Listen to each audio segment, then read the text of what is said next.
Bienvenidos y bienvenidas a RAM, un podcast de la tecnología en el que hablamos sobre el desarrollo de videojuegos. Este programa está presentado por Jorge Cantón y Mauricio García.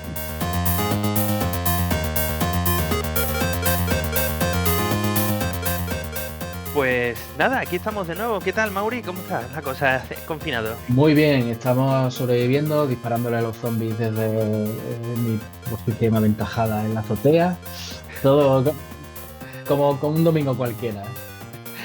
Bueno, pues hoy tenemos un programa, yo creo, interesante, porque nos traemos a alguien de muy arriba, ¿no? De una empresa que ahora está funcionando muy bien, ¿no? Además, es colega tuyo, ¿no? Cuéntanos un poco quién viene hoy.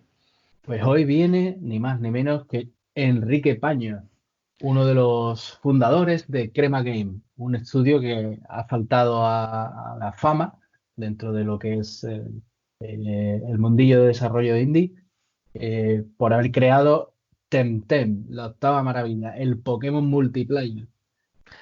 Sí, la verdad es que le vamos a preguntar un poco eso, ¿no? ¿Cómo ha sido su trayectoria?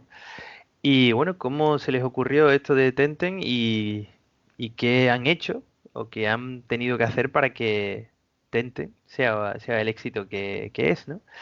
Pues vamos a ello, ¿no? Adelante.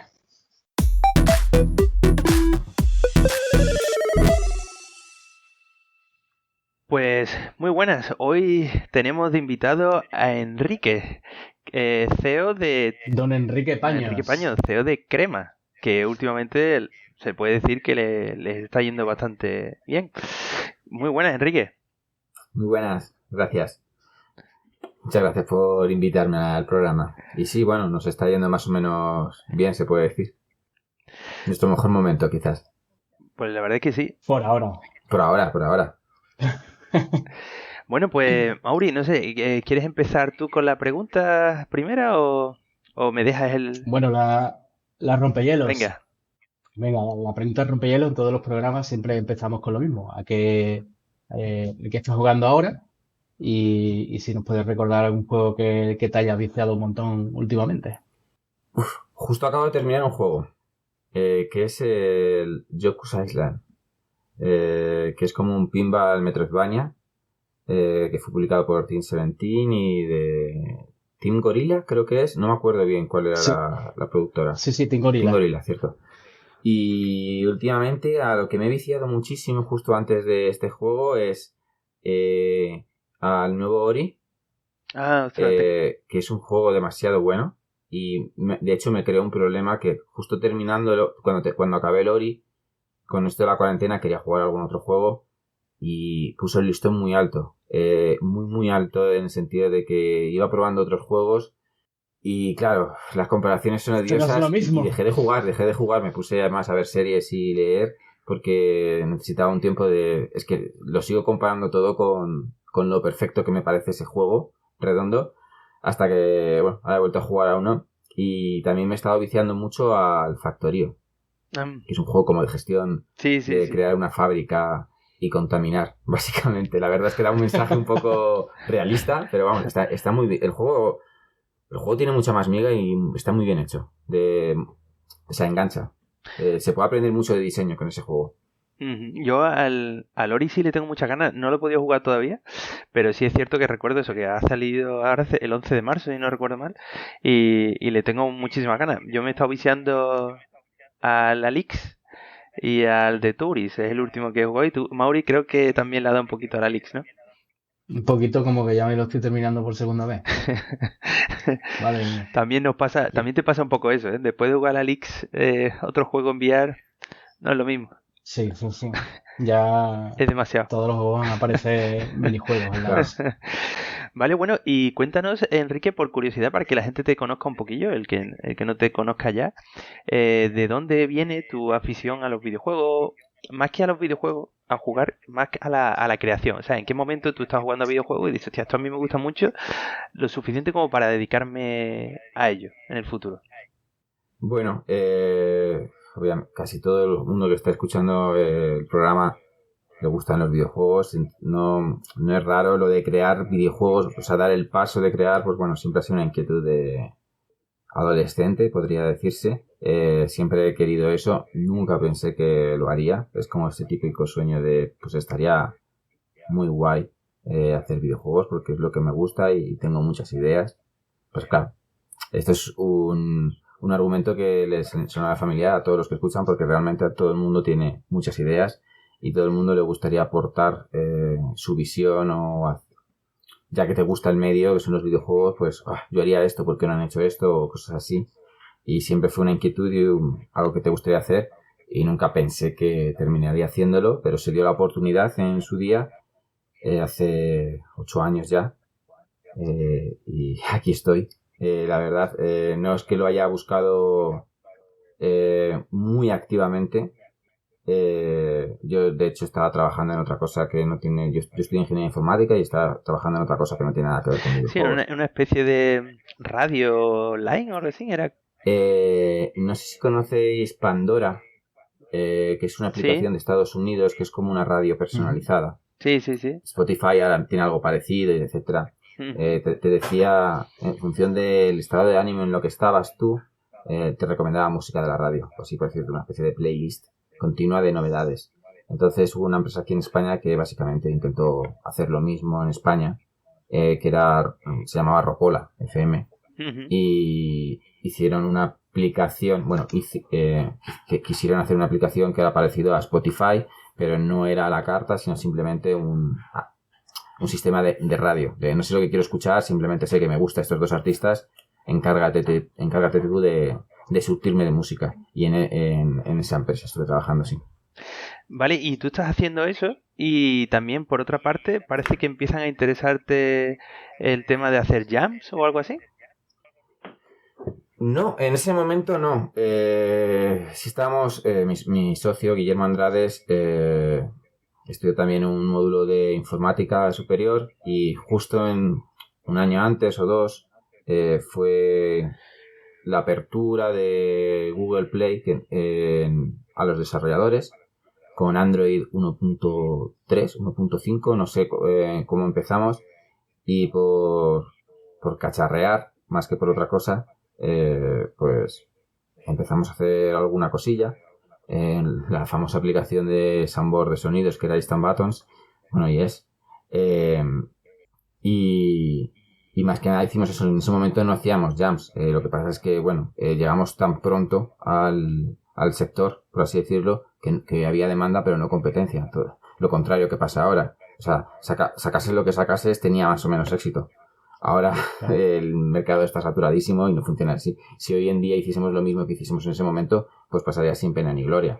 Entonces, a raíz de eso tuvo tanto éxito que fue cuando montamos la empresa de hacer videojuegos un año y pico después. Pero en ese momento no hicimos jams. Las jams ya se hicieron con la empresa creada y con un poco más de experiencia en hacer videojuegos. Vale, vale, vale, vale. Mauri, una cosa se me ocurrió aquí sobre la marcha, como no lo tenemos, como es el primer programa que hacemos de esta manera, ¿qué te parece si hacemos, De la época pandemia. sí, de la época pandemia, ¿qué te parece si hacemos, si seguimos el guión de forma sarteado, o sea, una tú, una yo? Venga. Ujú. Bueno, empecemos a hablar un poco entonces de la síntesis de Creme. ¿Cuándo se os ocurre montar el estudio o cómo, en qué circunstancias se da esa situación de decir, oye, nos juntamos y intentamos montar algo? Vale, yo conozco a Guillermo Andrades desde el instituto. Desde tercero de la ESO. El típico Pues, digamos, colega de toda la vida. colega de toda la vida, vecino de mi casa, de sus padres y mis padres, O sea, el a destino. 200 metros. Entonces nos conocimos y bueno, teníamos muchas aficiones en común y en plan, un poco flechazo en el sentido de, oh Dios mío, le gustan muchísimas cosas a mí. Y medio en broma, medio en serio, fue en ese momento cuando nosotros dijimos que íbamos a montar una empresa de videojuegos y que se iba a llamar Crema y que iba a tener un mono de logo. Joder. O sea, con 15 años. Lo teníais claro, ¿no? El tema del mono, Sí, ¿por qué? lo teníamos clarísimo. Lo del mono porque nos gusta mucho el animal. Simplemente, es una cosa, ahora mismo, si ahora mismo montásemos una empresa, o si yo ahora mismo montase una empresa, tendría un poco más de sentido todo cómo estructurar el nombre y todo. pero nos pareció bien, ya que al final montábamos una empresa que era como una medio sueño, medio en broma de adolescente, de hacerlo con la identidad chorra, por así decirlo, que dijimos en su día, y lo hemos acatado al pie de la regla, al pie de la letra, en el sentido de, bueno, se llama Crema y es un mono. El logo del mono sí que ha cambiado una vez, pero sigue siendo un mono. ¿Y la expresión crema es porque hacemos juegos que son cremitas? Eso es, totalmente. Ahora se dice mucho, ¿eh? Ahora se dice mucho crema, pero yo recuerdo que nadie entendía la expresión esto es crema, al menos en Madrid, que nosotros somos de Madrid, hace 17 años. Lo que pasa es que Guillermo tiene familia en Cádiz. Bueno. Y allí se decía mucho. Eso lo explica todo. Entonces, eso sí que es de su cosecha. Él lo decía mucho y a mí me gustó mucho. O sea, la expresión, dije, joder, es un localismo muy chulo. Esta crema, esto es crema. Ahora se dice mucho esta flama y tal, antes no lo escuchaba. Estamos dando ideas para nuevas empresas, ¿no? Sí. En algún momento sale Flama Games. Pepino Entertainment. Sí. Pepino Entertainment. Pero, y una pregunta, ¿y cómo funciona crema afuera? El nombre, en el sentido de si entienden el significado. La marca, ¿cómo funciona? ¿Suena bien en otros idiomas? ¿La gente lo acepta como un nombre o es algún insulto típico? ¿Es no, francés, yo por lo que tengo entendido, la gente lo entiende bien, le suena bien. Hay algunos que son más fans y se interesan por saber qué narices tiene... O sea, tienes que traducir que crema realmente es cream. Y dice, vale, gracias, no sabía muy bien a qué se refería. El siguiente paso es ¿por qué cojones Cream y un chimpancé? O sea, ¿me lo puedes explicar? Y ahí ya es donde hacemos cortocircuitos en plan de, bueno, es crema porque la expresión crema para nosotros es que es muy bueno y para nosotros un mono también es muy bueno. Entonces no hay una conexión más lógica que simplemente dos cosas que nos gustan a nosotros sin más. No intentar representar el nombre, el logo y viceversa. Hemos hecho lo que nos salió de las narices. Y más o menos un poco el espíritu de la empresa también es, vamos a hacer esto y lo hacemos y ya está. Because pornos. Yes. Porque podemos, ya está. Vale. Y bueno, cuéntanos un poco porque sí es cierto que hace 8 años, ¿no? Montáis Crema y los dos primeros juegos, por así decirlo, que montáis o que desarrolláis, Modferatus y Driftpunk, sí son juegos desarrollados en jams, ¿no? Es decir, que al principio os dedicabais a hacer jams. Puedo entender por qué la confusión. Nosferatu y Driftpunk son bastante nuevos. No son los primeros juegos que hicimos. Voy a explicar un poco la trayectoria de Crema para que se entienda. Nosotros empezamos haciendo juegos móviles. Empezamos con la aplicación Instant Buttons, que fue la aplicación que realmente empezó a dar dinero y fue la razón por la que decimos, oye, vamos a tirarnos a la piscina, que parece que no sabemos si hay agua, pero no está seco. Entonces nos empujó un poquito a tomar la decisión y ahí empezamos a hacer juegos. Hemos hecho muchísimos antes, pero todos son para móviles. ¿Qué ocurre? Que ya no están en el mercado. ¿Por qué?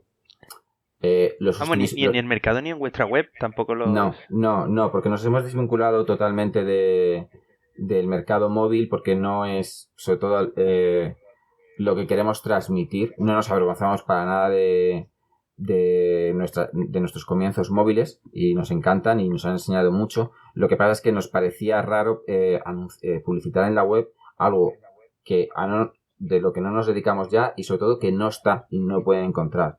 Porque si ponemos un link ya no existe. Con todo esto que hubo o sea, las aplicaciones móviles y los juegos móviles que teníamos no daban un duro. Ya no daban dinero en ningún momento. Pero sí daban mantenimiento y problemas. Hubo un punto de inflexión que fue con la ley del GDPR, que se nos obligaba a actualizar todas las aplicaciones para seguir unas normas. Esto, por tontería fácil y sencillo que parezca, no lo es, porque al tener que actualizar la aplicación también se nos obligaba a actualizar el SDK y actualizar todas las librerías para poder actualizar tanto Google Play como Apple Store, te obligaban. Y eso era un... Y en Apple Store si vas... Eso era un tirando, al final tienes que comprar... Hay nuevas reglas, incompatibilidades... O sea, simplemente para poner un pop-up, no era el pop-up en sí, sino todo el trabajo que había detrás de aplicación por aplicación, por unos juegos que sabíamos que nos iban a quitar un tiempo de desarrollo en hacer eso, que no teníamos porque estábamos a otras cosas, y sabiendo además que lo único que nos iba a reportar son pérdidas, porque son juegos ya que estaban ahí como pues, Salón de la Fama, un histórico, pero no por más. Bueno, y durante esta primera fase que comentas que hacéis juegos de móviles, ¿cuántos erais? ¿Dos? ¿Los que has comentado tú y tu colega o cuántos erais ya? Empezamos yo y mi colega y luego hubo otra persona que era ni yo ni Guillermo dibujamos, no somos ilustradores, entonces fuimos tres. El primer juego, por así decirlo, y uno de los que más orgullosos estamos y que más nos gusta como nos quedó y que gusta a mucha gente era Oh My Goat, que era una cabra cuadrada que iba saltando. Era un poco parecido al Impossible Game, creo que se llama. Sí. Pero con niveles y trasfondo 3D. Bueno, gustó mucho ese juego. Ese juego nos enseñó, nos demostró que podíamos hacer juegos adictivos y que juegos que gustase a la gente. Y nos demostró también que no teníamos ni puñetera idea de cómo monetizar un juego de móvil. Y que una descarga... Bueno, tuvimos casi 1 millón de descargas al final en ese juego. Y nos enseñó que muchas descargas no implica mucho dinero si no sabes monetizarlo bien. Nos pilló sobre todo en un momento que nos hizo polvo porque nosotros empezamos a hacer la aplicación enfocada a que fuese premium, pagar 1 euro o 2 por la aplicación, porque fue muy temprana y se empezó a desarrollar en el momento en el que Angry Birds era de pago y tenía tirón. El desarrollo duró, ya sabéis que los desarrollos de videojuegos duran bastante, y a medias nos pilló la actualización de todos los markets que viró el mercado premium al freemium. O sea, cuando nosotros empezamos no existía ese movimiento de todo gratis ni nada. De hecho, casi todo era premium. ¿Qué pasa? Que nos encontramos en una situación en la que teníamos un videojuego pensado premium cuando la gente ya no quería pagar porque lo tenía todo gratis. Entonces lo transformamos a free to play con anuncios y in-apps muy malamente, porque no estuvo pensado al principio, entonces tuvimos mucho éxito, pero no mucho dinero. Vale. Y entonces, bueno, eso que estás, ¿cuándo aparecen Nosferatu y Driftpunk? ¿Cuándo desarrolláis estos juegos? Que son los que sí ponéis en la web. Estos videojuegos aparecen mientras el desarrollo de Immortal Redneck. El equipo que ya éramos unas 7 personas mínimo. Sí, unas 7 personas seríamos ya en Immortal Redneck. Entonces, gente de Crema le parecía bien hacer una jam. Pues bueno, por medirse un poco, nos gusta un poco competir. Jugamos solamente en las Ludum, creo. Sí, hasta ahora solamente en las Ludum porque nos gusta el sistema de competición que tienen y también un poco por desconectar de lo que estás haciendo. Al final un desarrollo de videojuegos es largo y terminas un poco quemado de hacer siempre lo mismo. Es muy divertido hacer videojuegos cuando es prototipar, por ejemplo, o diseñar. Esa es la fase mágica y la más corta. Luego viene el pulido y la iteración y el testeo y eso termina quemándote, y jugar a tu propio videojuego que al principio además terminas odiándolo un poco. Entonces la jam es un poco también vía de escape. Entonces pues yo creo que las jams, la primera la hicimos en el 2015 a lo mejor, no sé. Pero en 2015 no fue... en 2007 es cuando sale Immortal Redneck. Vale, en 2015 hacéis la primera jam y por cierto, esos dos juegos... no estoy seguro. 2007 no sale Immortal Redneck. 2017. Vale. Que me he equivocado un palito. Vale, entonces Nosferatu y Driftpunk participáis en Ludum Dare. Sí, es donde los presentáis. Por cierto, eso sí os lo quería comentar. Estuve trasteando vuestra web y ponía que te los puedes como descargar, pero no. Sí. Error, ¿no? Está roto el link de las descargas, al menos en Windows. Y digo, bueno, pues se los voy a decir, ya que estamos. Pues lo miraremos. Realmente nosotros no hospedamos esos links ni esos instalables. Eso me parece que estaban en Itch.io hospedados. Ajá. Entonces, igual, algo ha caducado. No sé si Itch.io, a lo mejor si no tiene descargas o pasa X tiempo y no sé qué sistema tendrán, a lo mejor por liberar almacenamiento, porque bastante dan por nada, ahora limpia. En su momento sí se podían descargar. De hecho, Nosferatu es muy muy recomendable jugarlo descargado, porque era una época en la que WebGL de Unity estaba en bragas, por así decirlo, y tuvimos que hacer virguerías para conseguir que funcionase. También dependía del navegador que tuvieses y un montón de cosas, y daba muchos problemas. Y la versión descargable se se veía mucho mejor y sobre todo la iluminación y los shaders funcionaban bien, cosa que en WebGL era en función de magia del ordenador de la persona. Ujú. Bueno, pues nos movemos ya a vuestro primer gran juego indie, Immortal Redneck, que además fue cuando yo personalmente supe de la existencia de Crema. Hasta ese momento no me había enterado. Y creo que de hecho os conocí en persona cuando Immortal Redneck recibió un premio en los Indie Burgers. Puede ser, Ahí fue cuando te conocí yo en persona, creo. puede ser. Bueno, Immortal Redneck. ¿Cómo decidís como equipo que os ibais a meter en semejante desarrollo? Vale. Nos gustaban mucho los roguelites. Nos gustaba mucho los shooters. Nos gustaba mucho el Rogue Legacy en concreto. Y sobre todo vimos un nicho de mercado. Yo siempre digo que Crema no es indie. Y voy a explicar por qué. Hacemos los juegos que queremos, es cierto, pero no los hacemos simplemente me gusta esto y lo hacemos. Antes vemos una validación y hacemos un estudio de mercado de si hay hueco e interés para el producto que queremos hacer. Si no, buscamos otro producto que queremos hacer también, pero que tenga que creemos que va a haber una recuperación del dinero que vamos a invertir, que no es poco.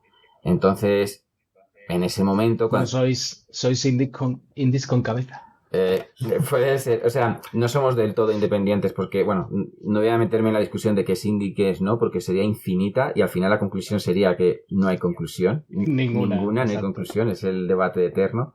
Pero sí es cierto que hacemos lo que nos gusta hacer, pero sí hay mercado en ello. O podemos coger algo en lo que vemos que hay mercado y poner nuestra marca y nuestras iteraciones. Al final, hasta del tipo de juego que menos te gusta, puedes poner tu firma y hacer cambios de mecánica y hacer cosas híbridas de tal manera que a ti sí te gusta y innovas y das una novedad. Entonces, Immortal Redneck va un poco por ahí. Había muy pocos shooters roguelite. Era un boom de los roguelites, pero todo el mundo se estaba centrando en rollo Binding of Isaac o Enter the Gungeon, ese tipo de roguelites. Y vimos que la mezcla de roguelite shooter que queríamos hacer nosotros encima no estaba hecha, que era con progresión. Había algunos shooters roguelite, pero eran sin una progresión, simplemente se desbloqueaban ciertas cosas. Nosotros, aparte de desbloquear, se guardaba algo tal y cual como lo hace el Rogue Legacy, que tú desbloqueas personajes, pero también habilidades que te dan más fuerza y cada vez eres más fuerte, de tal manera que tú no tienes que dar una especie de opciones de dificultad en el juego, sino que el juego, la dificultad del juego se amolda a ti, porque al final siempre va siendo desafiante, y si pierdes, la siguiente vez va a ser un poco más fácil hasta encontrar el punto en el que ni es difícil ni es fácil para ti, simplemente es desafiante y te sientes cómodo y bien con la experiencia. Entonces, de ahí vino Immortal Redneck. Porque es como una pirámide, ¿no? Sí. Tú vas pasando por diferentes como plantas de la pirámide y sí. Cada planta vas consiguiendo llegar más, cada vez consigues llegar a una planta mayor, más alta, ¿no? Por así decirlo. Claro, correcto. Consigues más habilidades que te hacen más fácil, más fuerte. Vas generando más dinero, entonces la progresión del juego va por un lado porque tú mejoras como jugador, claramente, empiezas a ver los patrones de todos los enemigos que tienen, todo eso, entonces incluso si no te dicen nada, tú vas mejorando como jugador y por otro lado vas generando dinero que fuera puedes usarlo para comprar habilidades que son para siempre, independientemente de que mueras y cambies de partida. Entonces es un híbrido, por así decirlo, y cada vez vas llegando más lejos, bien sea por tu habilidad o bien sea porque realmente estás tanqueando a tu personaje. Vale, entonces... ¿Y el equipo de desarrollo? ¿Cuántos empezasteis y cómo creció el equipo durante ese desarrollo? No sé decirte los datos exactos ahora mismo, pero diría que empezamos unos 5 o 6. Hubo un pico en el que fuimos 13, que no fue al final del desarrollo, fue 6 meses o 5 meses antes de terminar, y luego descendimos otra vez a 7 u 8. Más o menos fue así. Al final me imagino que el trabajo de arte tuvo que tener su pico porque Claro. el juego destacaba muchísimo en el apartado El de apartado gráficos bastante buenos. el apartado de arte tuvo un pico de personal y luego es ahí donde se descendió y donde fue ya programación pura y dura quien tuvo más trabajo. Bueno, programación siempre está de principio al final de mierda hasta el cuello, como digo yo, porque es que si no es una cosa es otra. Y una pregunta. Son las primeras y últimas líneas de juego. ¿Cuánto tiempo duró el desarrollo de Immortal Redneck? Un poco más de 2 años. Un poco más de 2 años. ¿Era la planificación, por así decirlo, que teníais hecha? No. Se alargó. Se alargó y hubo recortes. Se alargó porque, bueno, el desarrollo cambia mucho según se va haciendo. No se alargó muchísimo, pero sí se alargó. No era lo que teníamos pensado en su momento. Pero bueno, era el primer videojuego de ordenador que hacíamos y no estimamos lo mejor posible. Y otra pregunta, la tecnología, en este caso el motor, ¿utilizáis mucho Unity, creo? ¿No? Sí, solo utilizamos Unity. Vale, ¿por qué? ¿Por qué decidiste decantaste por ese motor? ¿Los técnicos era lo que conocía? ¿Era el que os pareció más interesante para el tipo de juego que estabais haciendo? Bueno, hay muchos motivos. Unity es muy muy bueno para prototipar, es muy rápido. Hay muchos programadores que para eso conocen Unity y el equipo que teníamos conocía Unity. Pasarnos a Unreal, por ejemplo, hubiese conllevado reciclar a todo el personal para que aprendiese Unreal. No es lo mismo, a lo mejor, si empiezas un estudio nuevo, sin personal, y entonces directamente contratas a gente que sabe de Unreal, pero eso no es lo que queríamos. Queríamos conservar a nuestro equipo. O sea, no íbamos a perder a nuestro equipo. Entonces, sería un coste económico grande que aprendiesen de nuevas todo un nuevo lenguaje. Claro. Y me refiero, entiendo como comentas porque me parece lo más razonable, no es lo que vemos. Al final los indies pues utilizan un motor existente, pero eso al final también tiene su pero, ¿no? El hecho de que más para adelante verás que hay un royalty, ¿no? Por así decirlo, en tu juego. Que entonces, una vez que ya sois un estudio más grande, ¿planteáis en algún momento la opción de diseñar vuestro propio motor de videojuego o nunca? No. Esa opción no la planteáis en el horizonte. Nunca. A ver, lo que siempre yo creo que te dicen la gente experimentada en el sector indie es que te digan nunca desarrolles tu propio motor y nunca desarrolles un MMO. Así que nosotros ya hemos cometido un error. No quiero tener 2 dedos. Va. No, es una locura. No lo veo, de momento no lo veo necesario. Desarrollar tu motor tiene cosas buenas, pero me refiero que el pero del royalty no es una cosa que a vosotros os afecte, que digas tú, bueno, tampoco. El royalty, Unity no tiene royalties, lo que tiene es un coste por utilizarlo. Pero no hay si no recuerdo mal, a partir de no sé cuántas ventas, sí ya tiene un royalty, ¿no? A partir de no sé cuántas ventas estás obligado a pagar la versión premium por cada licencia que tengas, que es lo que hacemos. Pero es un coste fijo y mensual, independientemente del éxito de tu juego. Unreal sí que lo que hace es que del gross, del bruto que genere tu juego continuamente, se lleva un 5%. Son 2 modelos de negocio distintos. Vale. Vale, bueno, y el Immortal Redneck lo publicáis vosotros directamente, por lo que hemos podido averiguar. Sí, correcto. ¿Cómo fue la experiencia de publicar vosotros mismos? Ya es cierto que ya habéis publicado antes móvil, como comentas, pero bueno, es ver eso, ¿no? Una de las preguntas que tienen los indies es, bueno, termino mi juego y lo publico yo, busco un publisher. En este caso buscamos vosotros... un publisher, pero un publisher que nos gustase. Hay 50 millones de publishers y 49 millones,9 son vendehumos. Así lo digo así claramente. Y sin ningún tapujo, siempre he sido así de honesto y sincero. Entonces, para que un publisher se lleve un porcentaje de mi producto y de mi trabajo, tiene que dar un valor añadido que como mínimo vaya a cubrir su mordida. Eso no es normalmente lo que se encuentra. Nosotros probamos suerte con ciertos publishers que a nosotros nos parecían que hacían un buen trabajo, no cualquiera que apareciese y te prometiese la luna. Y no tuvimos suerte, las cosas como son, no conseguimos convencerles por distintas razones, o bien no les gustó el juego, o bien el equipo era muy nuevo, no confiaban en nosotros, no sé, lo que sea. Entonces, al no conseguir los publishers que nosotros pensábamos que nos iban a dar el valor añadido, preferimos ir solos, mejor solo que mal acompañado. Creo que hicimos un trabajo decente y creo que vendió bastante bien para ser alguien que no ha hecho un publishing en la vida. Lo que me lleva a pensar es que el juego era bastante decente también, como para si alguno de los publishers que nos rechazaron lo hubiesen cogido, pues hubiese vendido 5 veces más. Claro. Y no fue el caso, pero es lo que hay.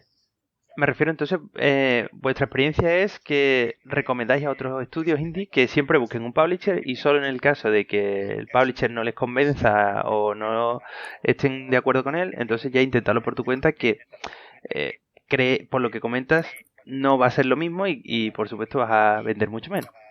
Claro, o sea, yo recomiendo que busquen un publisher, que vean su histórico, que es muy fácil de ver el histórico si investigas un poco de los juegos que han sacado y del éxito que han tenido esos juegos. De hecho, si encuentra, y sobre todo que sea un publisher que se asemeje su cartera de productos a la tuya.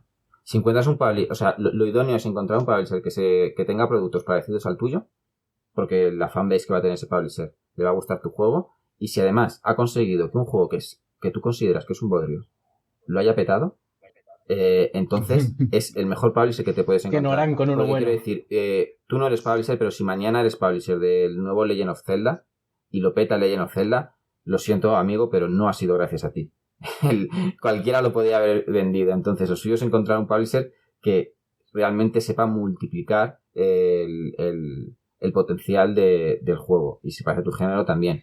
Entonces siempre recomiendo, obviamente, encontrar ese tipo de compañero para el viaje, pero que aviso de que alguien se presente como publisher no implica que sea publisher. Claro. Yo puedo salir por las mañanas a correr y autodefinirme atleta, pero no soy un atleta. Y eso es lo que está pasando continuamente en el mundo del publishing. Bueno, el juego al final está disponible en Steam, PS4, Xbox One, la tienda de Humble, GOG y por último Switch. ¿Sí? ¿Cómo habéis sido capaces de sacarlo en tantísimas plataformas? Con lo complicado que es. Bueno, complicado y sobre todo largo, ¿no? Tedioso. Ha sido un poco tedioso quizás, sí, pero no por el desafío técnico, diría. Unity lo bueno, o sea, no es dar a un botón y decir port. Obviamente siempre hay problemillas y tienes que limar cosas, pero realmente un motor como Unity técnicamente te allana mucho el camino para que sea fácil, entre comillas, portar a todas esas plataformas que he dicho. Supongo que lo que es más complicado muchas veces es que a un estudio indie le den el acceso a DevKits o cosas así. Claro. Nosotros no hemos tenido ese problema. Realmente, como no fue un lanzamiento síncrono, Immortal Redneck salió en Steam y luego en el resto de plataformas y tuvo éxito, aunque sea moderado. Era una carta de presentación bastante fuerte como para ir a Sony, Microsoft o Nintendo y decir, oye, mira este juego, lo queremos sacar, ayudarnos. ¿qué os parece? Y bueno, teniendo en cuenta que ya de por sí estaban abriendo, por así decir, las puertas y que estaban sacando juegos que estaban teniendo mucho menos éxito, pues supongo que pasó el corte del baremo que tuvieran y sin más, pagamos los DevKits, nos lo enviaron y bueno, todo el proceso de pagar certificaciones de PEGI y todas estas cosas y para adelante. ¿Y qué tal el equipo? Porque una cosa, por ejemplo, que observaba yo cuando hicimos lo mismo con The Last of Us, fue ir publicando en una plataforma detrás de otra. Lo que veía es que en el equipo se generaba como una sensación de quererlo cerrar ya algún día, ¿no? En plan, oye, quiero dejar esto atrás y ponerme con lo siguiente. Sí, eso pasó mucho. De hecho, una de las peores cosas que tiene consola son los procesos de aprobación. Entonces, tú le mandas una build a Sony, tienen que testearla por 1000 razones que tienes que cumplir y tardan mucho, entras a una cola. Y cuando entres a la cola, si has cometido un error, te lo señalan y te mandan para casa. Entonces, tienes que arreglarlo y volver a pasar ese proceso. Entonces, vas perdiendo 2 semanas y 2 semanas de estar parado y que el juego no sale simplemente porque se te ha olvidado una cosa. Y así continuamente hasta que te dan el visto bueno. Entonces, sí es una sensación de, madre mía, quiero cerrar esto, pero lo que se puede hacer es empezar a trabajar en otro proyecto. Si lo único que te queda son los ports, tú ya puedes centrarte en ir prototipando otras cosas y cuando te vayan llegando los problemas de los ports, pues los vas aclarando y ya está. Y de las... Y bueno, Eso, perdona. de todas ellas, ¿en cuál funciona mejor? ¿Cuál ha sido más rentable en todas esas plataformas para Mortal Kombat? ¿De las consolas o de las 4? O sea, entre PC... Sí, en total. Lo más rentable es Steam para nosotros. Ni siquiera voy a decir PC. Steam. Sin lugar a dudas. Y luego Nintendo Switch. Ah, sí. Curioso que ese tipo de juego, ¿no? Yo Steam sí lo veía, ¿no? PC porque es un shooter, ¿no? Y además se mueve, Sí. Immortal Remnant se mueve como, yo diría como un Quake, así muy frenético, es muy Sí, rápido, sí. se mueve para acá. Entonces con teclado y ratón, pues va muy bien. Pero la Switch me parece Nintendo curioso, no es el Switch, típico de juego, ¿no? De Nintendo Switch. Nintendo Switch vende tan bien, o al menos vendía tan bien, que pese a nuestro tipo de juego, que probablemente, como dices, no cuadre, vendí muy bien. También es cierto que, bueno, al final pasa siempre lo de oferta y demanda. Es cierto que el juego no cuadre en la Nintendo Switch, pero al no cuadrar no hay mucha competición. Cuando salimos nosotros en Nintendo Switch, solo existía otro shooter, era el Doom. Claro. Claro. Si querías un shooter, solamente tenías entre todo el catálogo de Switch 2, Doom Claro. e Immortal Remnant. Entonces, al final, la no competencia de un género, yo creo que también ayudó. Ujú. Genial. Y Dale caña. bueno, entonces termináis, como dices, el juego, lo publicáis en Steam, empezáis los ports, que entiendo que los empezáis en paralelo todos, ya que estáis esperando procesos de certificaciones y cosas. El de Nintendo Switch fue al final. Claro. Nos pilló... aún salió la Nintendo Switch más tarde que cuando lanzamos el Mortal Remnant. Entonces, en paralelo, por así decirlo, fueron Xbox y PlayStation y luego Nintendo Switch. Vale, y entonces, como dices, por los tiempos muertos, pues empezáis ya a pensar, supongo, en vuestro nuevo proyecto, que creo que es el actual, ¿no? Vuestro segundo. Bueno, hicimos pruebas. Hubo más prototipos, por Ajá. así decirlo, más ideas. Pedimos a los artistas que hiciesen concepts para ver qué podíamos sacar de ahí, dónde lo podíamos transformar. Estuvimos dando vueltas y avanzamos durante 1 mes, 2 meses, un juego que era también un shooter, pero en tercera persona. Y era como Claro. por el espacio. Es que Pero no nos gustó. Decidimos que era un callejón sin salida y nos tiramos a muerte a por Tentem. Después de eso dijimos, mira, es cierto que estamos haciendo productos pequeños o cosas que sabemos hacer porque para reducir el riesgo, pero llevamos tanto tiempo buscando algo nuevo que estamos ya perdiendo dinero, así que vamos a cambiar de opción. Vamos a hacer un juego grande y lo vamos a tirar a Kickstarter para ver si la gente le interesaría. Así que eso es interesante porque, claro, entiendo que si Mortal Remnant es el juego así que más éxito en ese momento tenéis, pues todo parecería lógico desde fuera que diga, pues voy a hacer un Immortal Remnant 2, ¿no? Sí. Supongo que es un poco el paso más fácil, ¿no? El primero que se te viene a la mente. Cuando te he comentado el hecho de prototipar otros shooters. Claro, de repente dais un giro. Que yo el otro día lo hablaba con Mauri, que es cierto que hay un giro del tipo de juego, pero es cierto que en Immortal Remnant los enemigos son también como monigotes. Es decir, que parece que esa estética siempre os ha molado, el hecho de que haya muñequitos. Sí, la estética ha sido siempre en el sentido... la inspiración viene mucho de juegos de Nintendo. Siempre lo hemos dejado claro.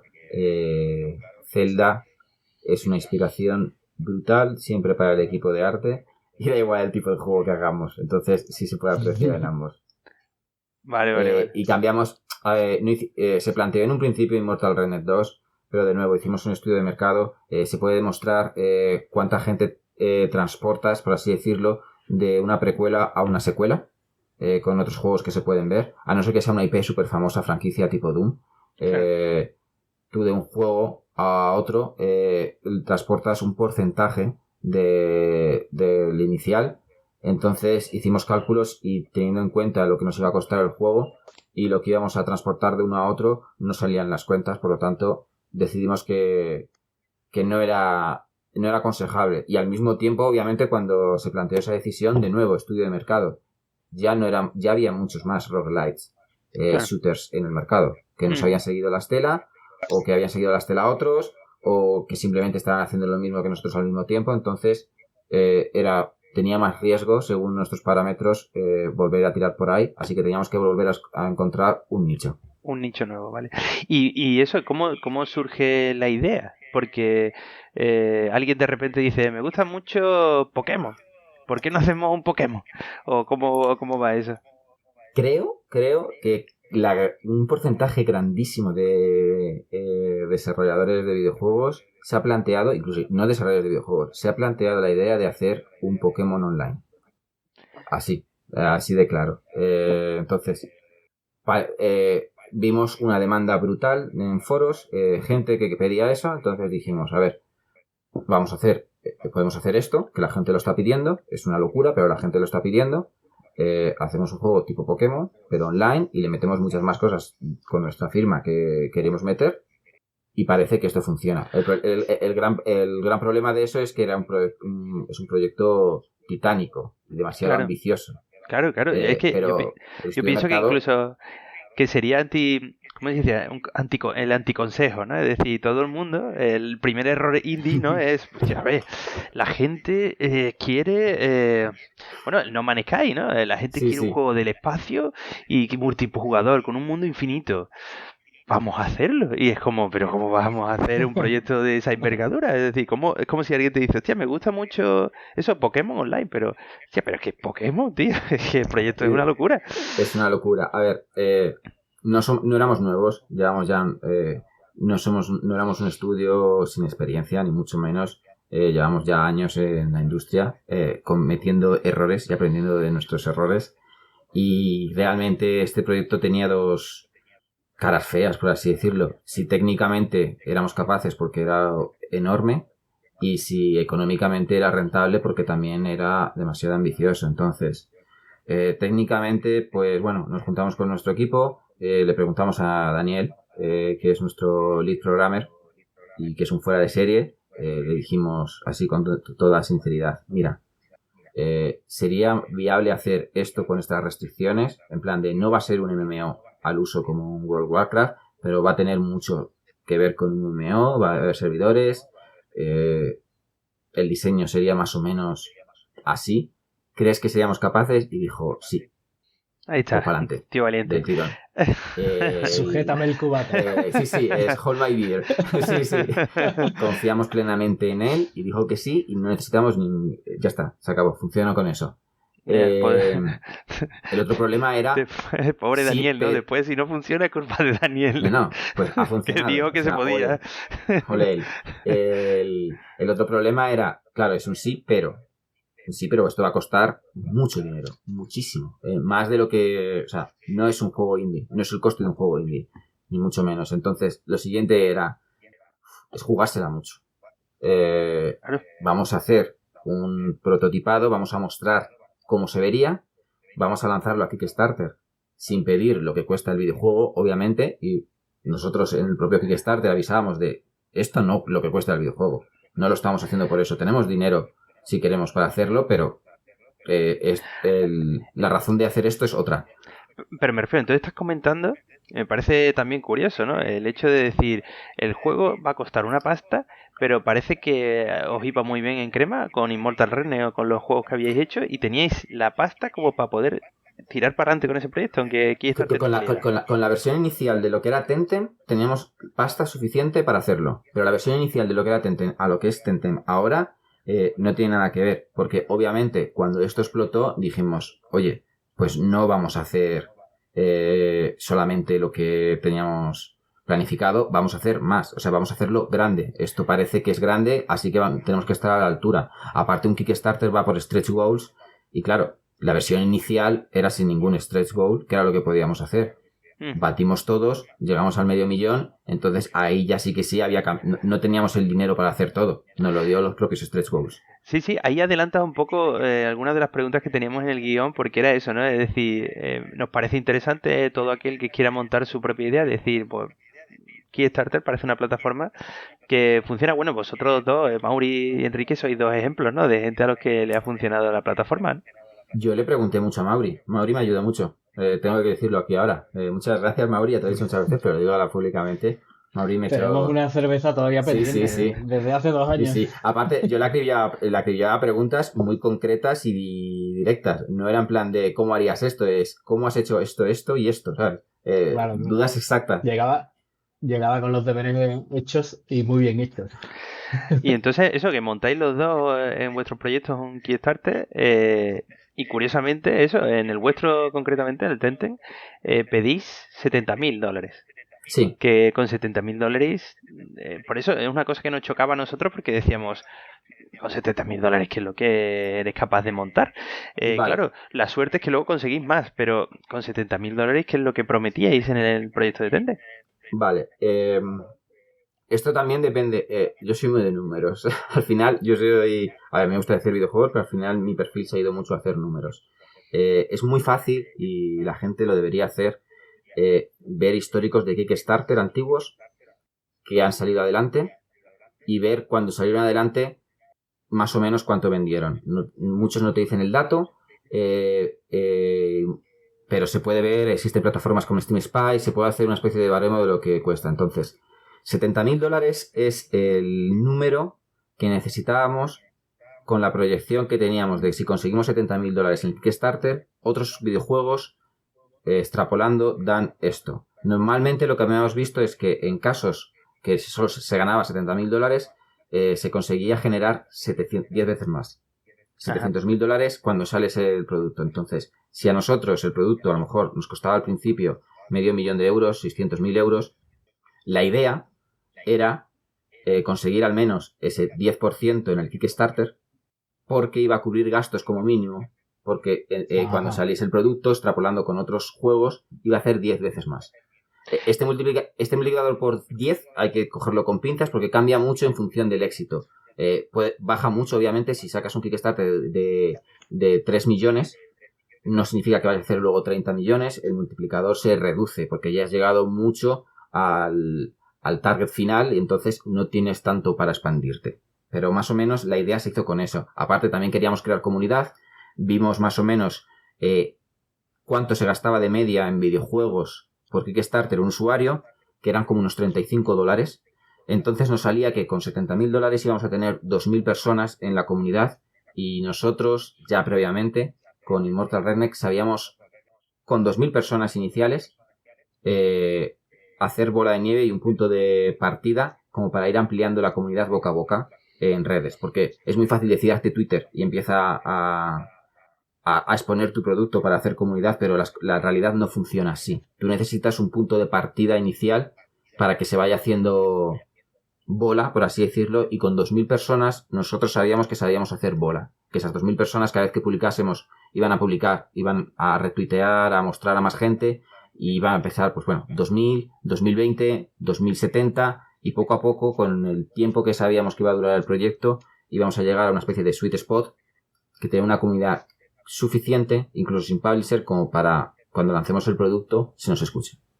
Vale, pero... Genial, me lo he apuntado en un post-it porque como yo muchas veces tengo que mentorizar a gente sobre Kickstarter, este caso es un poco curioso porque normalmente si la totalidad de los estudios se plantean ir a Kickstarter porque no tienen el dinero, necesitan buscar gran parte de la financiación para hacer el juego en Kickstarter.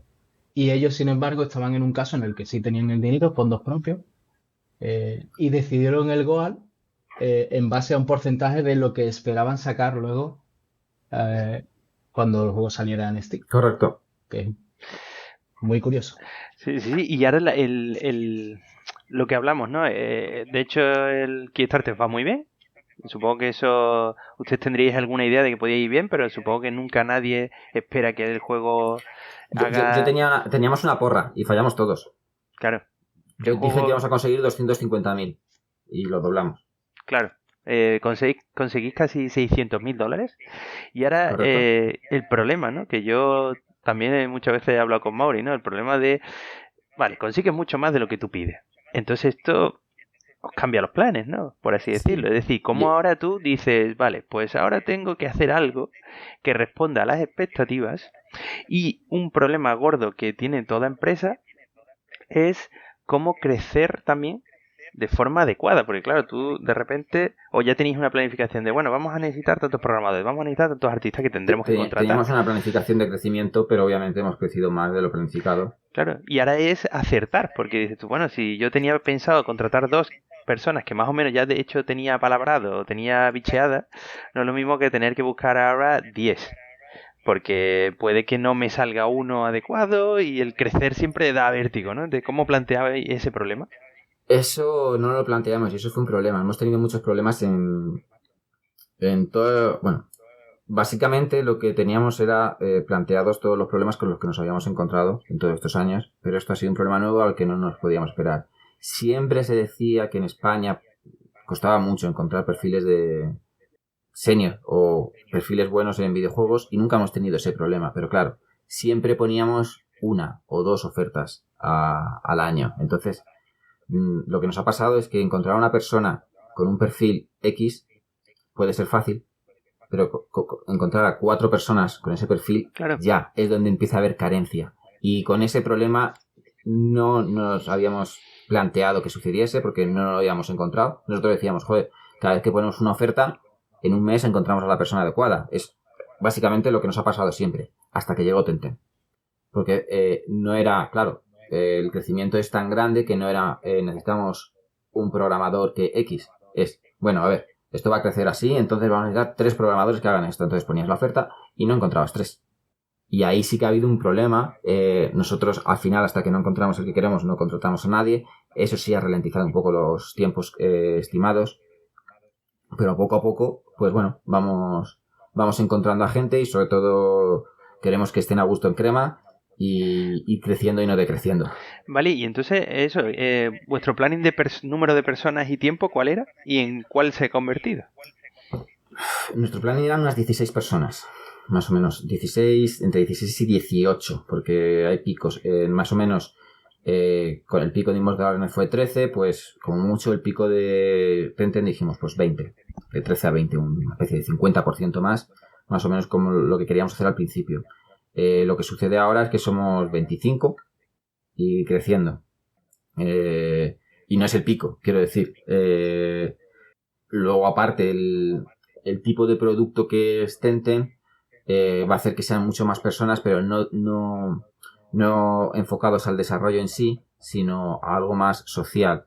En el momento vamos a necesitar muchos moderadores de chat y ese tipo de cosas, y eso al final es un ejército de gente que no se dedica al desarrollo per se, pero están en plantilla. Claro. Sí, porque Tencent es un servicio. Efectivamente. Que si Dios quiere va a estar muchos años operativo y bueno, eso necesita gente. Sí. Vamos a ser muchos. Y te digo, también nos pasó lo contrario, el hecho de que, a ver, por un lado tenemos el caso de, como comentas, que es difícil encontrar gente, pero por otro lado también podemos tener el caso de que tú en tu estudio tienes gente que ha participado en el Immortal Rednet, que es un shooter, y de repente alguien le dice, vamos a virar y ahora vamos a hacer un Pokémon, y te diga, pues a mí ese tipo de proyectos no me gusta, yo me voy. No ha sucedido. Al menos creo que todos estaban encantados. Simplemente viendo sus caras. Fue nadie se esperaba que Guillermo y yo saliésemos por ahí diciendo eso. Se quedaron todos así un poco en plan, ¿esto va en serio? Y absolutamente nadie dijo, quiero dejar de hacer esto. Todo lo contrario. Se motivaron muchísimo. Hombre, el reto era grande, ¿no? Sí. todo el mundo el primer día escuchas esa noticia y te dices, hostia, pues yo no voy a jugar Pokémon, tío, lo primero voy a descargar el Pokémon y voy a ponerme a jugar hierro, ¿no? Tenemos grandes fans de Pokémon Claro, hombre, en la empresa y nada, estaban encantadísimos de hacer algo así.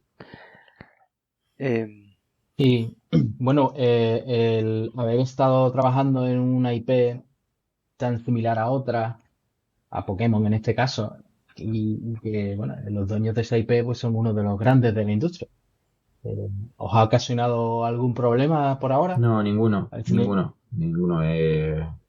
Se dice mucho esto y bueno, lo hemos aclarado más veces.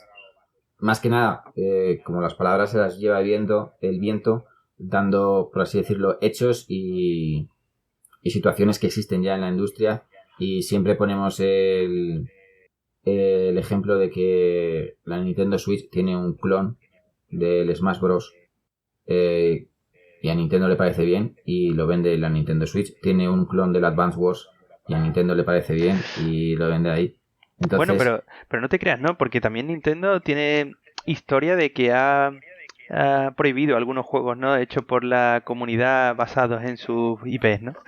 Depende. Otra cosa es un juego como el vuestro, ¿no? Que es inspirado, que no es una... Claro, o sea, cuando dices basado, se acusa mucho a Nintendo de ser muy feroz defendiendo su IP, y es cierto, pero es cuando utilizas cosas de su IP tal cual. Claro, sí que han tirado muchos juegos de la comunidad, pero no es que estuviesen basados, es que estaban utilizando sí. todos los assets de su propiedad intelectual. Bueno, todos o algunos. Bueno, entonces, ahí es donde atacan. O no es, por ejemplo, también ha habido como un remake de Ocarina of Time en Unreal o en no sé cuántos, ¿no? Y entonces la han publicado, la han intentado... Sí, pero eso es utilizado. Claro, por eso digo que no son los mismos assets, pero sí es cierto que protegen, por así decirlo, ¿no? Si tú haces un juego muy parecido a Ocarina of Time o a un Zelda, pero no utilizas sus assets, no tiene ningún problema. De hecho, creo que se llama el Ocean's Horns o algo así, se parece bastante. Y cero problemas. Ahora, los Ocean's Horns cogen y le cambian el personaje y es va de verde con una capucha verde, con una espada del tiempo, pues ahí Nintendo te dice, oye, ¿de qué vas? Sí, a mí me recuerda mucho eso. Ocean Horse es también como inspirado o basado también en la idea de ellos. Pero incluso fíjate lo que os digo, que si yo quisiera hacer una versión de Pokémon y me planteara esa idea, pues igual no sé si tendría reparo vamos a tener problemas. Incluso la gente en el equipo diría, vamos a tener problemas. ¿Os informasteis previamente de si iba a haber algún problema de este tipo? Sí. O sea, legalmente está medido. Claro. Está muy muy medido lo que se puede hacer y lo que no se puede hacer, y estudiado. O sea, no es, como has dicho, mucho dinero como para hacerlo a ciegas. No hay ningún problema. Claro, incluso fíjate que ustedes mismos, que eso es lo que me sorprendió mucho cuando vinieron a vuestra web, que incluso alguien os podría decir, mira, Tenten es como un Pokémon, pero es que no, es que ustedes lo pone Tenten inspirado en Pokémon. Sí, es que lo no pone nos escondemos, es que no tengo ninguna vergüenza en decir que nos hemos inspirado en Pokémon. Me parece incluso bien, quiero decir, es un pitch, realmente es un buen pitch. Tenten tiene muchas más cosas y muchas más diferencias de las que parece con Pokémon, pero es difícil explicarlas. Pero aunque no las expliquemos, si a mí me dicen Tenten es un Pokémon pero online, me parece el pitch más corto y acertado, aunque no sea el 100% del mundo, y se vende solo. Es como, sí, hemos hecho esto online, no con la IP de Pokémon, no con las reglas de Pokémon, simplemente nos hemos basado porque nos gusta el juego y creo que a la gente le puede gustar, pero es lo que hay. No, de hecho, nuestra pregunta es cómo nadie antes lo ha hecho antes. Yo aún no lo entiendo, porque esto se lleva pidiendo muchos años. Pues porque es muy complicado. Ya, pero nosotros, quiero decir, yo entiendo que un estudio indie no se va a aventurar en este proyecto por eso mismo, que es muy complicado. Claro. Pero hay muchos estudios AAA o casi AAA que podrían haber tirado por ahí. O sea... Sí, pero esos estudios también necesitan, o sea, no les interesa, digamos, hacer la competencia a Nintendo porque es su principal socio para vender copias de otros AAA. Yo lo de la competencia también lo he escuchado mucho y no estoy de acuerdo. Creo que Tenten no es competencia de Pokémon. Creo que va a haber una simbiosis total. Nintendo va a generar muchísimo dinero de Tenten. simplemente por el cut que se va a llevar a Nintendo Switch y porque creemos que Tencent se va a vender en Nintendo Switch más que en ninguna otra plataforma.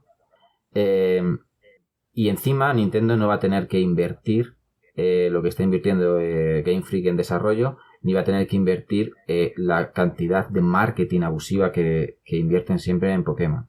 Claro. Tampoco la gente va a dejar de comprar Pokémon por Tencent, porque al final Pokémon es un producto, al menos el core, es un producto que viene cada 2 años, te lo pasas en 40 horas y te pones a otro juego. Entonces, la gente que juega a Tencent, cuando sale un Pokémon, lo compra, se lo pasa y o bien vuelve a Tencent o bien no, porque se lo ha pasado y no le interesa todos los aspectos multijugador. Es como decir que no voy a jugar al Doom porque me he pasado el Wolfenstein.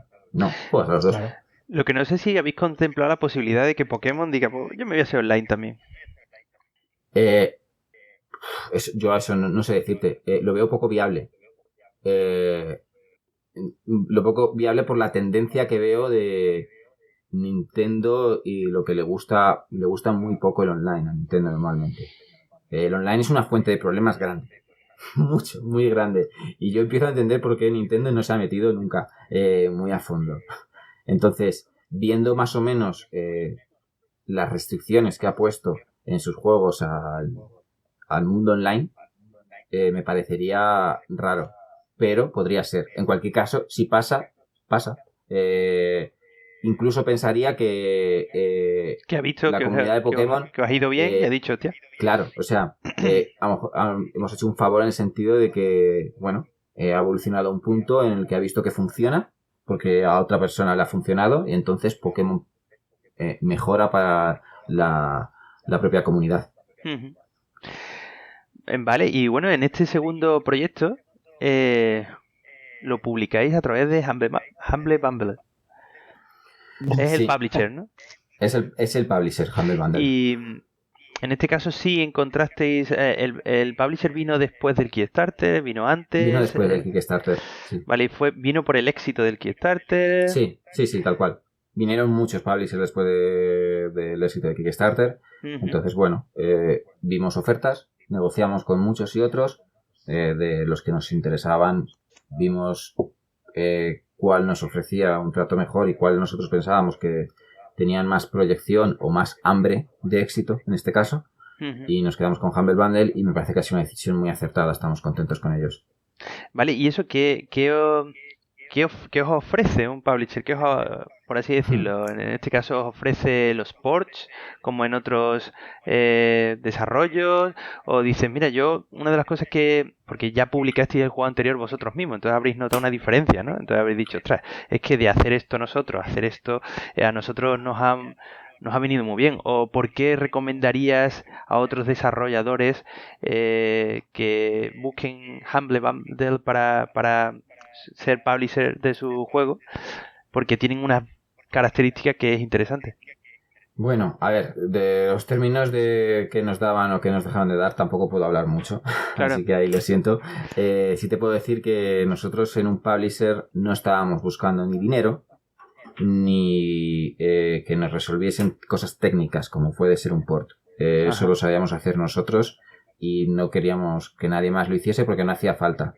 Lo que buscábamos era un multiplicador de visibilidad y que nos echasen una mano con marketing, hablar con distintas tiendas, obviamente hablar con Valve directamente es más difícil que hable un intermediario que habla todos los días porque ya tiene una cartera de juegos con la que Valve está contento, y lo mismo con Nintendo, Microsoft, etcétera, etcétera. Entonces, lo que buscábamos era un socio estratégico más que un socio económico. Cada estudio busca un publisher en función de sus necesidades. Yo entiendo que hay mucha gente que busca un publisher porque le falta financiación, pero no era nuestro caso, no queríamos financiación, queríamos un socio estratégico. Y en Humble vimos una buena oportunidad y nos están demostrando que hicimos una buena elección. Yo, por supuesto, lo recomendaría hoy por hoy a cualquier estudio que quiera ir con un publisher, porque al menos a nosotros, solamente puedo hablar por nosotros, nos están demostrando que son muy profesionales. Y antes comentabas que era muy importante que tu publisher tuviera una cartera de juegos similar al tuyo. En este caso, entiendo que ¿se cumple? ¿No se cumple? Entre comillas. Aquí pasaba todo lo contrario. Este es un caso especial. Humble no es que tenga un tipo de juego al que tú te puedas asociar. Es que tiene muchos. Tan distintos que cualquiera encaja. Y ha demostrado que puede hacer o vende juegos independientemente del tipo, por así decirlo. Sí es cierto que en su momento, cuando cogimos a Humble, sí, sus juegos tenían una estética parecida a Tentem.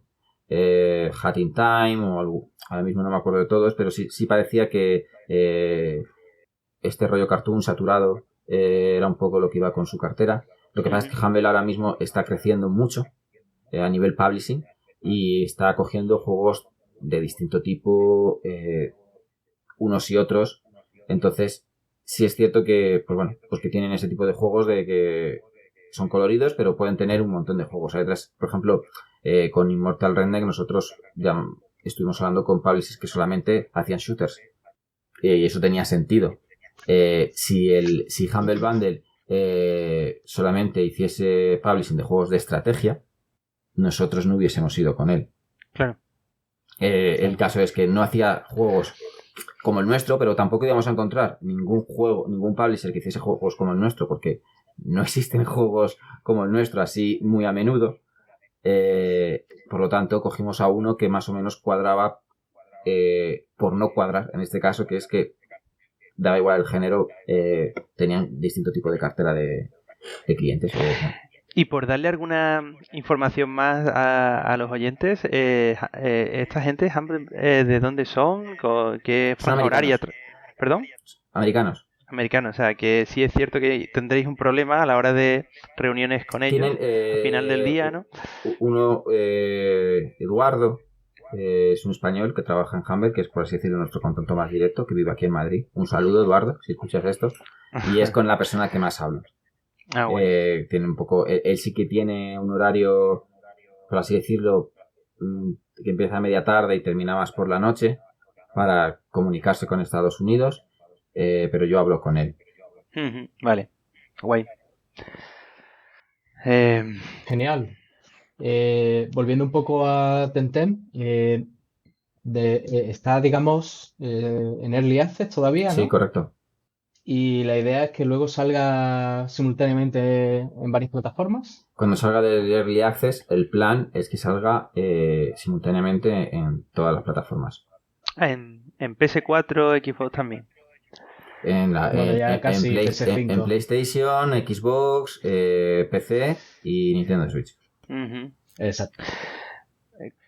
Y bueno, ahí es cuando Crema ya se hará su propia sede en la órbita terrestre. Estamos ahora cambiándonos, o sea, como hemos crecido, nos estábamos cambiando de oficina. Y me ha pillado esto del COVID en medio del cambio de oficina. Claro. Con la remodelación de la nueva oficina y tal. O sea, fue firmar los papeles de la nueva oficina y para casa. Estado de alarma. Y para casa. ¡Pum! Oye, es curioso. Y bueno, y eso también, ¿cómo ha afectado, en vuestro caso, a las ventas de Tentem que tuvierais planificadas? ¿Ha afectado el tema del COVID? Porque, claro, vuestro juego sale en Early Access, si no me equivoco, ahora en enero, ¿no? El 21 de enero, ¿no? 21 de enero, sí. Y entonces, nada, 2 mesecitos. De hecho, ya el 21 de enero ya se escuchaba el tema del COVID, ¿no? En otros países. Entonces, es como, y de repente, o sea, ¿se ha modificado? Pues, ¿habéis visto que han bajado la expectativa que teníais vosotros? ¿O al revés? ¿Se ha vendido más? La gente que tenía el juego sí que es cierto que es posible que juegue más, porque está más tiempo en casa. No se ha notado un incremento de ventas debido a esto. Porque creo, precisamente porque esta situación ha hecho que muchos creadores de contenido de ocio ofertasen sus productos ahora mismo, ya sea tipo ver series o jugar a videojuegos o cualquier cosa, o si no se están regalando, se están casi regalando un montón de videojuegos, y el nuestro ahora mismo no está en ese punto de tirarle los precios en oferta no vamos a devaluarlo porque aún ni siquiera está terminado, está en Early Access. Entonces, pues bueno, ahora con el Early Access tú te metes en Steam y ahí te hacen ofertas de 70% de un montón de juegos. Al final las opciones son infinitas. Pues yo creo que la gente obviamente irá a por la oferta y ya luego pensará en Tencent. O sea, creo, no, esto es una hipótesis, simplemente puedo decir que Tencent no se ha vendido más debido al COVID. Pero por lo menos no se ha vendido menos. No se ha vendido menos de lo que se vendería, ¿no? No ha habido un descenso, por así decir, en ventas. Vale. Y para vosotros en el estudio, ¿qué impacto ha supuesto las medidas de confinamiento? Pues ¿Estáis teletrabajando? Teletrabajando todos, desde el 13 de marzo, creo que es. 16, ¿no? El 16 empezó. El 16 empezó. Vale, el 16 empezó, pero el 7 ya dimos opcionalmente que quisiese. Antes de que pusieran nada, opcionalmente la gente podía trabajar desde casa si lo creía oportuno. El 12... ¿Y lo tenéis todo preparado de antemano? Casi todo. Sí que tuvo que hacer algunas cosillas, pero ya estaba preparado. Y nada, el 12 resulta que yo me enteré que mi hermana había tenido el COVID. Vaya. Y yo había estado en contacto con ella y yo había estado en contacto con todos los empleados. Entonces nosotros ya dijimos que el día 13 se iba a teletrabajar sí o sí, sin ser opcional. Pero no hizo falta porque resulta que no lo hicieron opcional. Justo me parece que fue ese fin de semana. Declararon el estado de alarma de que todo el mundo tenía que hacerlo sin que nosotros tuviésemos que decir, oye, claro, no vengáis. Bueno, esperamos que tu hermana esté bien y que... Sí, está ya mucho mejor, gracias. Estuvo 2 semanas sin oler ni sentido del gusto, pero ya está mucho mejor. Y en tu caso no hubo síntomas, ¿no? Supongo. No, yo estoy convencido de que lo tuve. De verdad, porque es que me he enterado luego con tanta gente que ha tenido el COVID que estaba en contacto directo, que me parece rarísimo que no lo haya pasado yo con lo virulento que es. Y yo hay una pregunta, Mauri, que me gustaría hacerle, que es el tema del modelo de negocio. Es decir, parece, ¿no? Vuestro juego encajaría muy bien en un servicio, está online, como hemos hablado antes, va a durar mucho tiempo. Se podría plantear como un free to play, ¿no? ¿Por qué lo planteáis como un premium, no? Vale, hay muchas razones. Tencent no es un MMO al uso, eso es lo primero. Incluso en Kickstarter desde el principio está en la sección de preguntas y se aclara. Tencent no es un MMO al uso, es un juego con campaña de principio a final, que tiene un montón de elementos online para hacer la aventura más viva o incluso para quien se quede con ganas de más, avanzar en un futuro. Entonces, realmente el MMO es una capa extra y no la base del juego. Entonces, por nuestra parte es premium porque el atractivo principal del juego, pese a que sea MMO, es la historia por tu cuenta. Es como un juego single player que tú haces tus 50 horas de campaña, pero te vas encontrando a gente por ahí para hacer un poco el más vivo y más envolvente el trayecto, por así decirlo. No eres el único que está intentando ser el mejor. Hay más gente. O sea, cambia un poco la perspectiva. Tú no eres el protagonista de la aventura. Tú eres uno más y tu meta es convertirte en alguien especial, por así decirlo. No es como el destino te ha escogido a ti, eres el héroe. Es como, oye, tú, eres uno más. Mira, hay otros 40 ahí al lado tuyo que están buscando lo mismo que tú. Así que ponte las pilas. Entonces, no lo planteamos como un juego, como un servicio, pero sí damos servicio para aquellos que se queden con ganas de más. Es ahí un poco distinto. Que tenga un precio de entrada también nos ayuda a un montón de cosas que no tienen nada que ver con un diseño del juego, que es, bueno, poder medir bien el retorno del juego, en el sentido de, sabemos que cada persona que juegue nos va a tener unos costes en el juego, pero también nos va a dar unos beneficios fijos. Claro. Y ya está. Si lo hiciésemos free to play, nos obligaría a hacer algo con lo que estamos muy en contra, que es probablemente convertirlo en, si no en pay to win, algo parecido. Claro. O sea, hay muchas maneras de camuflar un pay to win. Y un free to play, y si es gratis al final tiras por ahí porque es lo que vende y no queríamos eso. Entonces nuestro modelo de negocio es el Rocket League, antes de que lo comprasen al menos. Ok. Aparte que bueno, hay muchos más factores, como si tú cualquier juego online con economía es muy importante, hay mercado y hay economía dentro del juego. Está totalmente poblado de gente que intenta hacer trampas. Poner un precio de entrada hace que impidas que entren como Pepe por su casa con 2 millones de cuentas y te tiren todo abajo. Entonces, por cada prueba que hacen, tienen que pagar una especie de fee. Y si les pillamos y les baneamos, tienen que volver a pagar el fee. Y así continuamente. Claro. Entonces, ayuda. No, suena bien. Lo que pasa es que también es cierto que viendo otros desarrollos que están actualmente, ¿no? Como Fortnite, como tal, dices, pues es lo de siempre, ¿no? Por lo que el free to play se ha comido en móviles a otros juegos premium, porque ¿por qué voy a pagar por tu juego si hay otros que son gratis? Entonces, pues totalmente es cierto lo que tú dices, ¿no? Que es verdad, tienes un premio, tienes una renta fija por cada jugador, eso a ti te hace pensar más en el juego, no tener que pensar cómo sacarle el dinero a la gente, por así decirlo, pero por otro lado tiene esa parte negativa que ha sido lo que ha minado, pienso, y se ha comido el mercado móvil, que es el free to play, como es gratis y la gente no tiene que pagar por él. Pero bueno, quizás en vuestro caso lo bueno que tiene es que como es único, ¿no? Al final eso también es una baza importante, ¿no? Es un juego que sea único, pues vas a pagar por él, porque no hay otra copia free to play. Si hubiese otros 4 Tencent free to play en el mercado, tendríamos un problema seguramente, como estás comentando. No es el caso. Claro. Es muy difícil de todas maneras hacer un free to play rentable que no sea un pay to win. Fortnite obviamente lo ha conseguido. Un indie no lo consigue. O sea, para que eso sea rentable tienes que tener una cantidad brutal de jugadores concurrentes. Y eso es muy difícil de conseguir. No, y eso sabíamos que no lo íbamos a conseguir. Y caro, porque Fortnite tiene un ritmo de actualización brutal también, ¿no? Sí. Y no solo eso, que consume.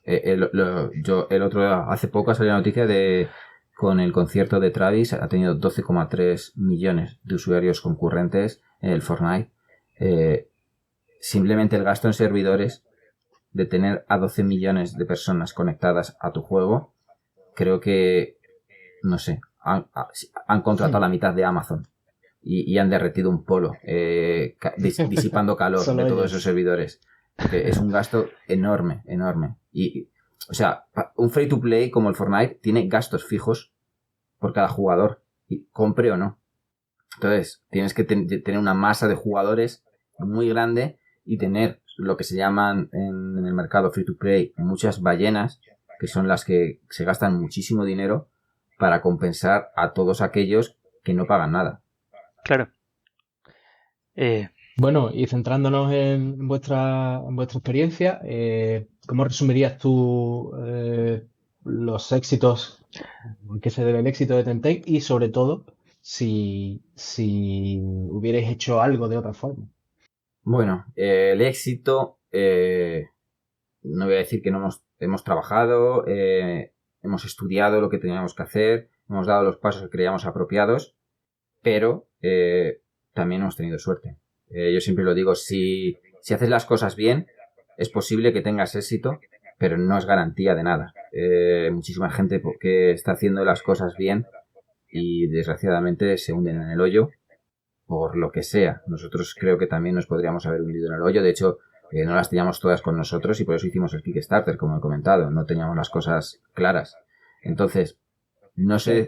Esa decisión es parte de lo que habéis hecho bien, claro, entiendo. Claro, entonces. El haber llevado a mercado la idea utilizando Kickstarter lo antes posible. Claro. Entonces, por si acaso no fuera tan buena idea, por lo menos no pierdes tanto. Yo creo que el éxito viene de un poco de todo. Creo que hemos hecho las cosas bien, creo que tenemos experiencia, creo que nos hemos adelantado a ciertas situaciones que nos iban a venir, porque las conocíamos de antemano, pero indiscutiblemente también hemos tenido suerte.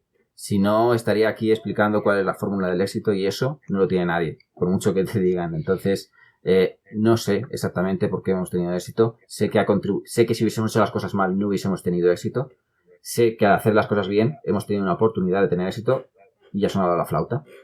Pero podría haber sido lo contrario.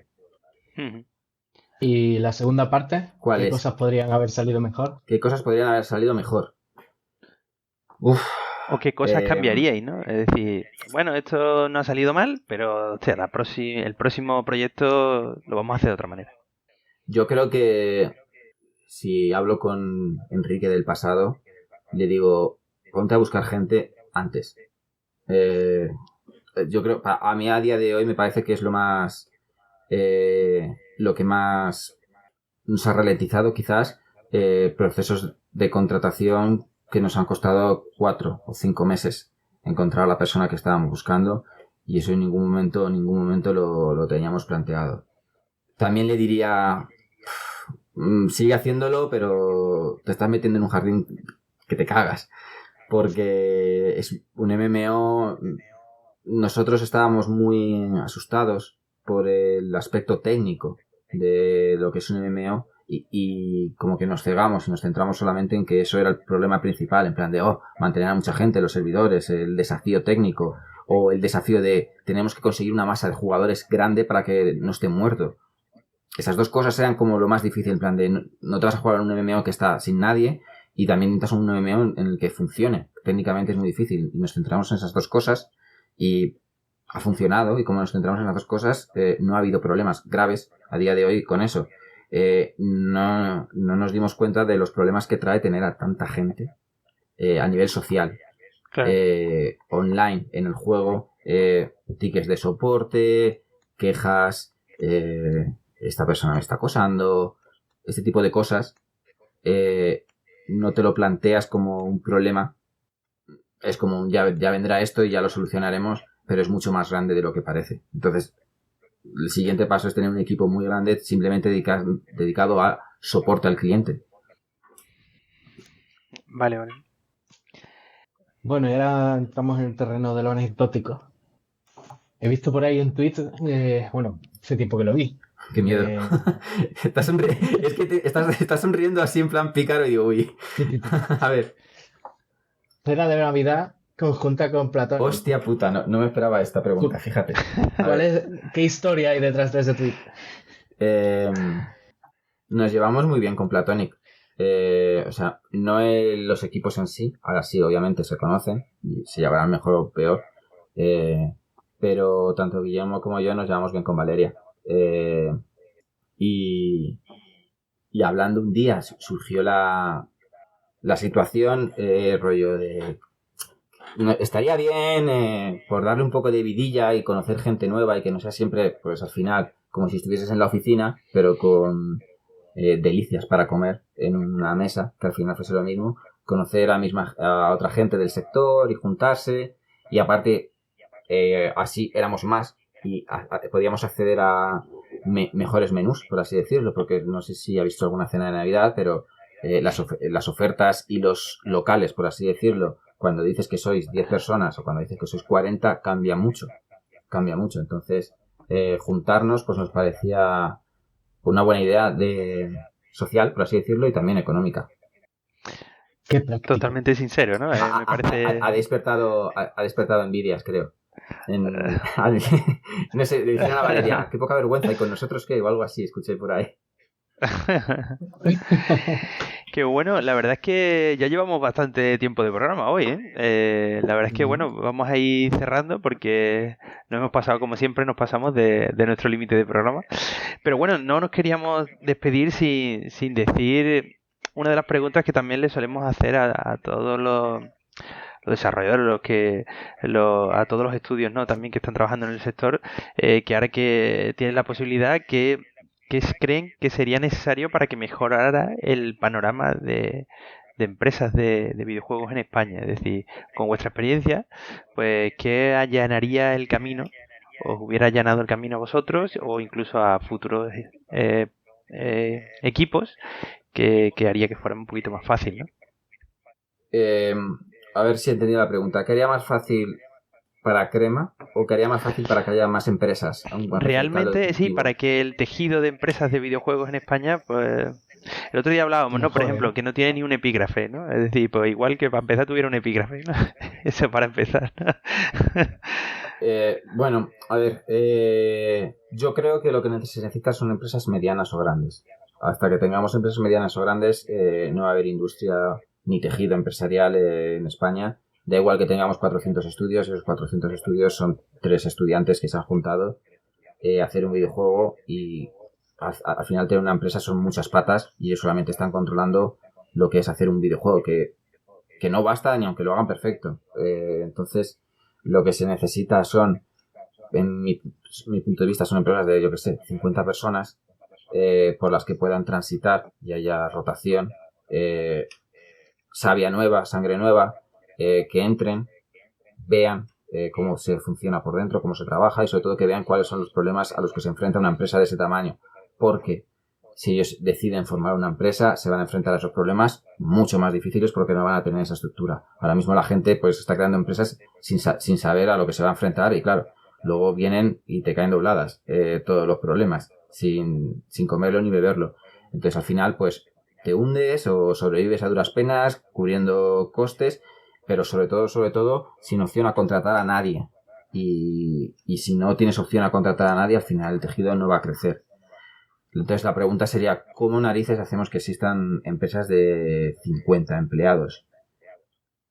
Es muy difícil, no sé decirlo. Yo personalmente soy partidario de incentivar de alguna manera, como se han hecho en otros sectores estratégicos en un momento dado, porque se veía que había futuro, de incentivar que existan ese tipo de empresas. No soy amigo de las ayudas, no soy amigo de las subvenciones, eso lo he dicho siempre. Creo que el camino no son las subvenciones, creo que el camino son más bien los incentivos fiscales por la parte económica, ya sea por reducción de impuestos de sociedades, que eso lo único que consigue es atraer inversión extranjera y por lo tanto montar estudios con inversión extranjera que al final, más allá del dinero que puedan traer a España por beneficios, también se transforma en todo lo que van a enseñar y todo lo que van a aprender esas 50 personas, esos 50 estudiantes, que luego cuando salgan van a tener un currículum bueno y un portfolio decente y a su vez podrán montar empresas o meterse en otras y poco más.